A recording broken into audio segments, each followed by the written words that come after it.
Nós presumimos até mesmo saber por que fazemos o que fazemos.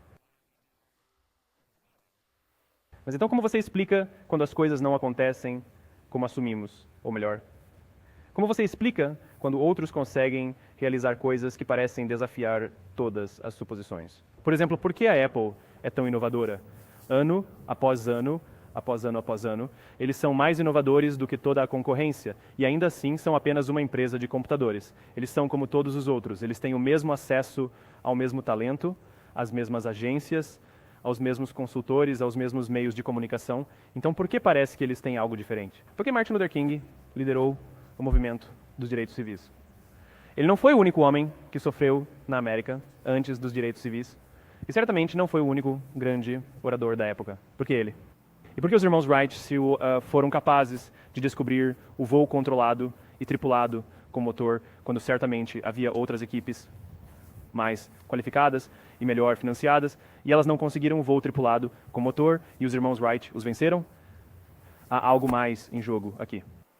Cerca de 3 anos e meio atrás, eu fiz uma descoberta, e essa descoberta mudou profundamente a minha visão sobre como eu achava que o mundo funcionava. E até mudou profundamente a maneira como eu atuava. Acontece que há um padrão.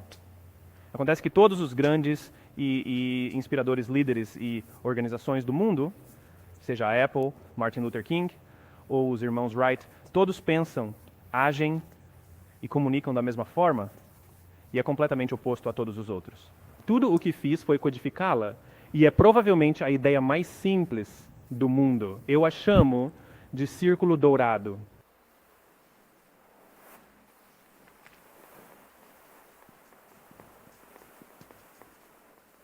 Por quê? Como? O quê?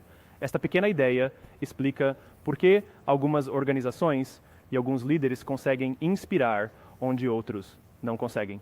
Deixe-me definir os termos rapidamente. Cada pessoa, cada organização no planeta sabe o que fazem 100%. Alguns sabem como fazem isso, seja chamando de sua proposta de valor diferenciada, seu processo proprietário ou seu USP, mas muito poucas pessoas ou organizações sabem por que fazem o que fazem. E por que não quero dizer obter lucro, isso é um resultado, sempre é um resultado. Por que quero dizer qual é o seu propósito, qual é a sua causa, qual é a sua crença. Por que essa organização existe? Bem, como resultado, a forma como pensamos, a forma como agimos, a forma como comunicamos é de fora para dentro. É óbvio. Vamos da coisa mais clara para uma mais nebulosa. Mas os líderes inspirados e as organizações inspiradas, independentemente do tamanho, independentemente do setor, todos pensam, agem e comunicam de dentro para fora. Deixe-me dar um exemplo. Eu uso a Apple porque é fácil de entender e todos compreendem.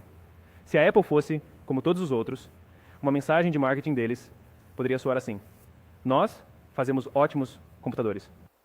São lindamente projetados, simples de usar e amigáveis. Quer comprar um? E é assim que a maioria de nós se comunica. É assim que a maioria do marketing é feita. É assim que a maioria das vendas é feita. E é assim que a maioria de nós se comunica interpessoalmente. Dizemos o que fazemos, dizemos como somos diferentes ou como somos melhores. Esperamos algum tipo de comportamento, uma compra, um voto, algo assim. Aqui está nosso novo escritório de advocacia. Temos os melhores advogados, com os maiores clientes. Sempre entregamos para nossos clientes. Faça negócios conosco. Aqui está nosso novo carro. Tem ótimo consumo de combustível. Tem bancos de couro. Compre nosso carro. Mas é pouco inspirador. Veja como a Apple realmente se comunica. Tudo o que fazemos, acreditamos em desafiar o status quo. Acreditamos em pensar de forma diferente. A forma como desafiamos o status quo é criando nossos produtos com um design bonito, simples de usar e amigável para o usuário. Nós apenas fazemos ótimos computadores. Quer comprar um? Totalmente diferente, certo? Você está pronto para comprar um computador de mim. Tudo o que fiz foi inverter a ordem da informação. As pessoas não compram o que você faz, compram por que você faz. As pessoas não compram o que você faz, elas compram por que você faz. Isso explica por que cada pessoa nessa sala está perfeitamente confortável em comprar um computador da Apple. Mas também estamos perfeitamente confortáveis em comprar um MP3 player da Apple, ou um telefone da Apple, ou um DVR da Apple. Mas como eu disse antes, a Apple é apenas uma empresa de computadores. Não há nada que os distinga estruturalmente de qualquer um de seus concorrentes. Seus concorrentes são todos igualmente qualificados para fabricar todos esses produtos. Na verdade, eles tentaram. Há alguns anos, a Gateway lançou televisões de tela plana. Eles são extremamente qualificados para fabricar TVs de tela plana. Eles vêm fabricando monitores de tela plana há anos. Ninguém comprou um A Dell lançou MP3 players e PDAs, e eles fazem produtos de ótima qualidade e conseguem fazer produtos perfeitamente bem projetados, e ninguém comprou nenhum. Na verdade, falando sobre isso agora, nem conseguimos imaginar comprar um MP3 player da Dell. Por que você compraria um MP3 player de uma empresa de computadores? Mas fazemos isso todos os dias. As pessoas não compram o que você faz, compram porque você faz. O objetivo não é fazer negócios com todos que precisam do que você tem. O objetivo é fazer negócios com pessoas que acreditam no que você acredita. Aqui está a melhor parte. Nada do que estou dizendo é a minha opinião. Tudo está fundamentado nos princípios da biologia, não da psicologia, da biologia. Se você observar uma seção transversal do cérebro humano, olhando de cima para baixo, o que você vê é que o cérebro humano está realmente dividido em 3 componentes principais que se correlacionam perfeitamente com o círculo dourado. Nosso cérebro mais novo, nosso cérebro Homo sapiens, nosso neocórtex, corresponde ao nível do quê? O neocórtex é responsável por todo o nosso pensamento racional e analítico e pela linguagem. As 2 seções do meio compõem nossos cérebros límbicos. E nossos cérebros límbicos são responsáveis por todos os nossos sentimentos, como confiança e lealdade. Também é responsável por todo o comportamento humano, por toda a tomada de decisões, e não tem capacidade para a linguagem. Em outras palavras, quando comunicamos de fora para dentro, sim. As pessoas podem entender grandes quantidades de informações complicadas, como características, benefícios, fatos e números. Isso simplesmente não impulsiona o comportamento. Quando comunicamos de dentro para fora, estamos falando diretamente com a parte do cérebro que controla o comportamento. E então permitimos que as pessoas o racionalizem com as coisas concretas que dizemos e fazemos. É daqui que vêm as decisões instintivas. Às vezes você pode dar a alguém todos os fatos e números, e eles dizem, eu sei o que todos os fatos e detalhes dizem, mas simplesmente não parece certo. Por que usaríamos esse verbo, não parece certo? Porque a parte do cérebro que controla a tomada de decisões não controla a linguagem. E o melhor que conseguimos dizer é, não sei, só não parece certo. Ou às vezes você diz que está seguindo o coração, ou a alma. Bem, odeio te dizer. Essas não são outras partes do corpo controlando o seu comportamento. Tudo acontece aqui no seu cérebro límbico, a parte do cérebro que controla a tomada de decisões e não a linguagem. Mas se você não sabe por que faz o que faz e as pessoas respondem ao motivo pelo qual você faz o que faz, então como você conseguirá que as pessoas votem em você ou comprem algo de você? Ou mais importante, sejam leais? E querem fazer parte do que você faz? Novamente, o objetivo não é apenas vender para pessoas que precisam do que você tem. O objetivo é vender para pessoas que acreditam no que você acredita. O objetivo não é apenas contratar pessoas que precisam de um emprego. É contratar pessoas que acreditam no que você acredita. Eu sempre digo que se você contratar pessoas apenas porque conseguem fazer um trabalho, elas trabalharão por seu dinheiro. Mas se você contratar pessoas que acreditam no que você acredita, elas trabalharão para você com sangue, suor e lágrimas. E nenhum outro lugar tem exemplo melhor disso do que os irmãos Wright. A maioria das pessoas não conhece Samuel Pierpont Langley. E no início do século XX, a busca pelo voo motorizado era como a bolha da internet da época. Todo mundo estava tentando. E Samuel Pierpont Langley tinha o que assumimos ser a receita para o sucesso. Quer dizer, até agora, você pergunta às pessoas, por que seu produto ou por que sua empresa falhou? E as pessoas sempre dão a mesma permutação das mesmas 3 coisas. Falta de capital, as pessoas erradas. Condições de mercado desfavoráveis. São sempre as mesmas 3 coisas. Então, vamos explorar isso. Samuel Pierpont Langley recebeu $50 mil do Departamento de Guerra para descobrir essa máquina voadora. Dinheiro não era problema. Ele tinha uma cadeira em Harvard e trabalhou no Smithsonian, além de ser extremamente bem conectado. Ele conhecia todas as grandes mentes da época. Contratou as melhores mentes que o dinheiro podia encontrar e as condições de mercado eram fantásticas. O New York Times o seguia em todos os lugares e todos torciam por Langley. E como é que nunca ouvimos falar de Samuel Pierpont Langley? A algumas centenas de milhas de distância em Dayton, Ohio, a Orville e Wilbur Wright. Eles não tinham nada do que consideramos a receita para o sucesso. Eles não tinham dinheiro. Pagaram por seu sonho com os lucros da loja de bicicletas. Nenhuma pessoa na equipe dos irmãos Wright tinha ensino superior, nem mesmo Orville ou Wilbur. E o New York Times não o seguia em nenhum lugar. A diferença era que Orville e Wilbur eram movidos por uma causa, por um propósito, por uma crença.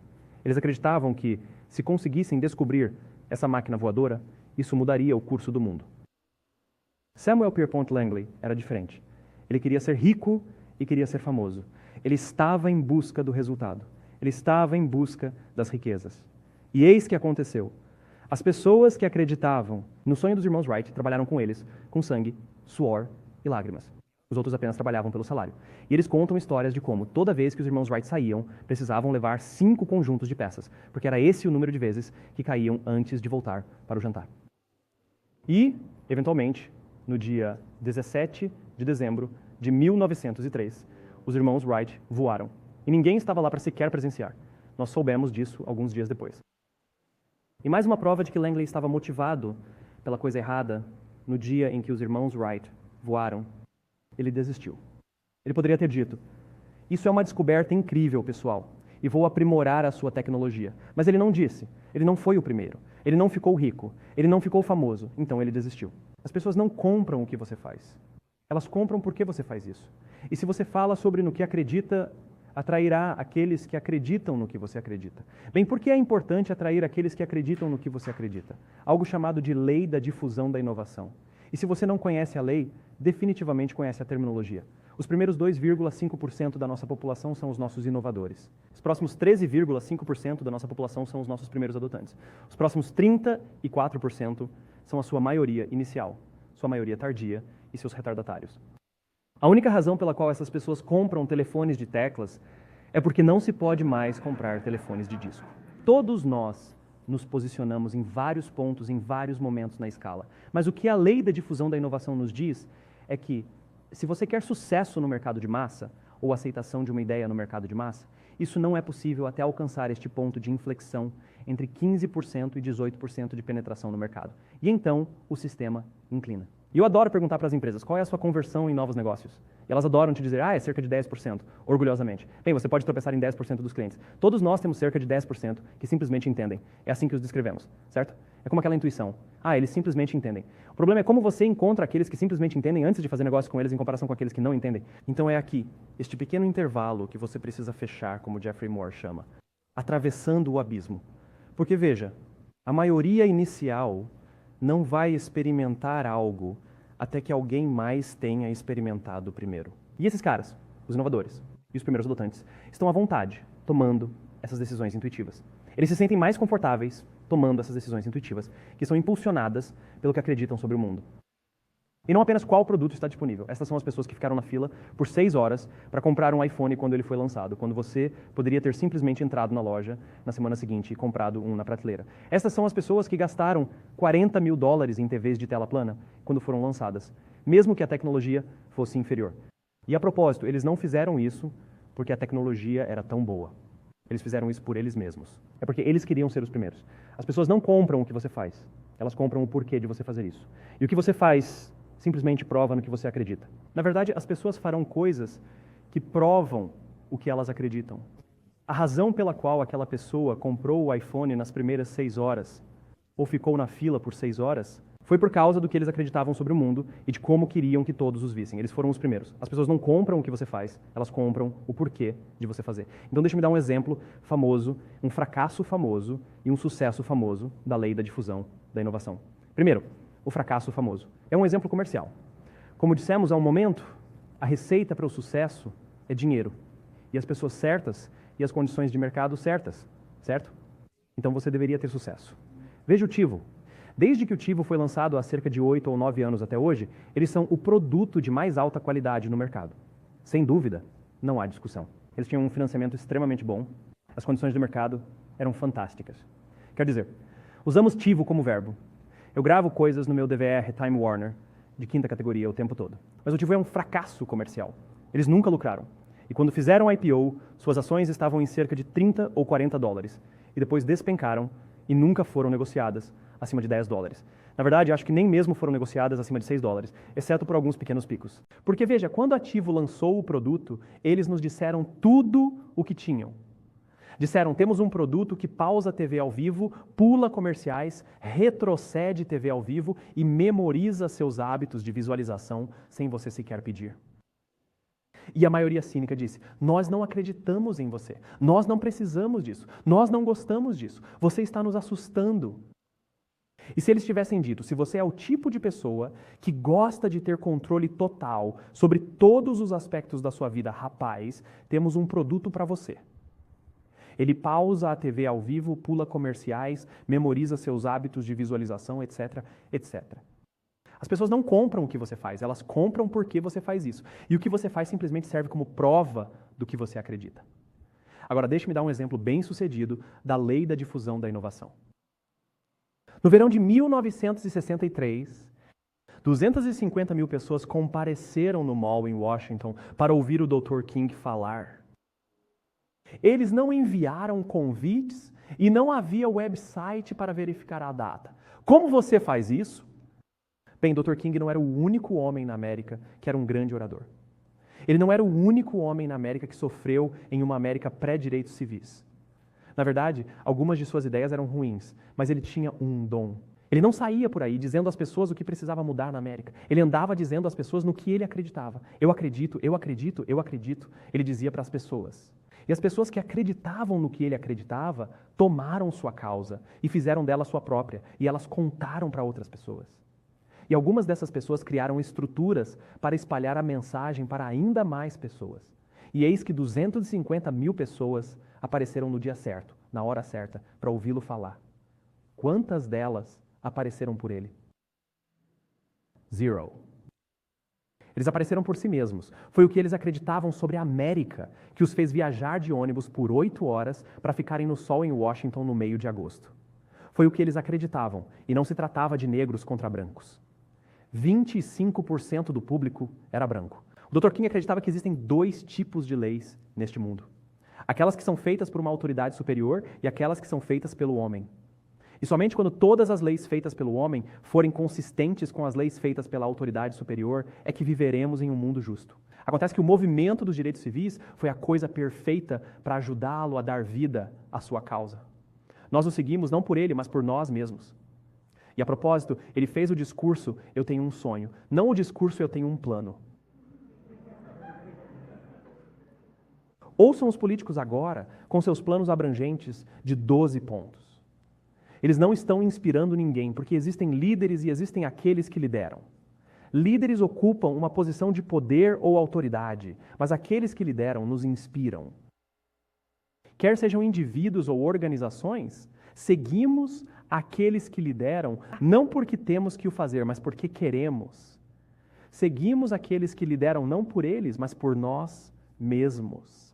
E são aqueles que começam com o porquê, que têm a capacidade de inspirar os que estão ao seu redor ou de encontrar outros que os inspirem. Muito obrigado.